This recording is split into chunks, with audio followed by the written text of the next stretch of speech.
Blackstone Audio presents Endgame, Bobby Fischer's remarkable rise and fall from America's brightest prodigy to the edge of madness, by Frank Brady.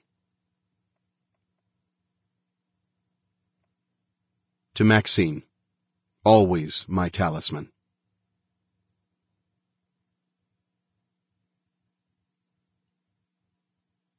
Author's note. As someone who knew Bobby Fischer from the time he was quite young, I've been asked hundreds of times, what was Bobby Fischer really like? This book is an attempt to answer that question.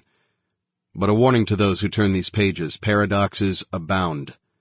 Bobby was secretive, yet candid, generous, yet parsimonious, naive, yet well-informed, cruel, yet kind, religious, yet heretical.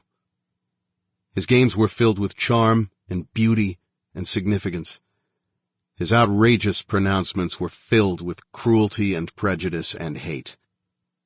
And though for a period of decades he poured most of his energy and passion into a quest for chess excellence, he was not the idiot savant often portrayed by the press.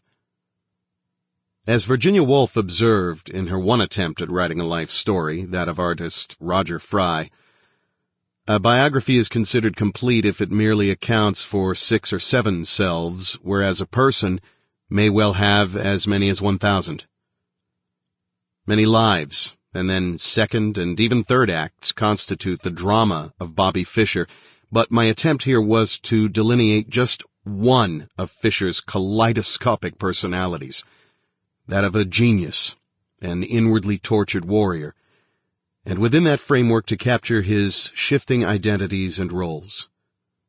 The renowned psychologist Alfred Binet noted that if we could look inside the mind of a chess player, we would see there a whole world of feelings, images, ideas, emotions, and passions. And so it was with Bobby. His head was not merely filled with chess bytes, phantom computer connections on a grid of 64 squares, but with poetry and song and lyricism. I ask forgiveness for my occasional speculations in this book, but Fischer's motivations beg to be understood, and when conjecture is used, I inform the listener of my doing so. To vivify Bobby's extraordinary life, I sometimes use the techniques of the novelist: elaboration of setting, magnification of detail, fragments of dialogue, and revelation of interior states, but always my use of those devices is based on my research, recollection, and study of the man. Sample complete. Ready to continue?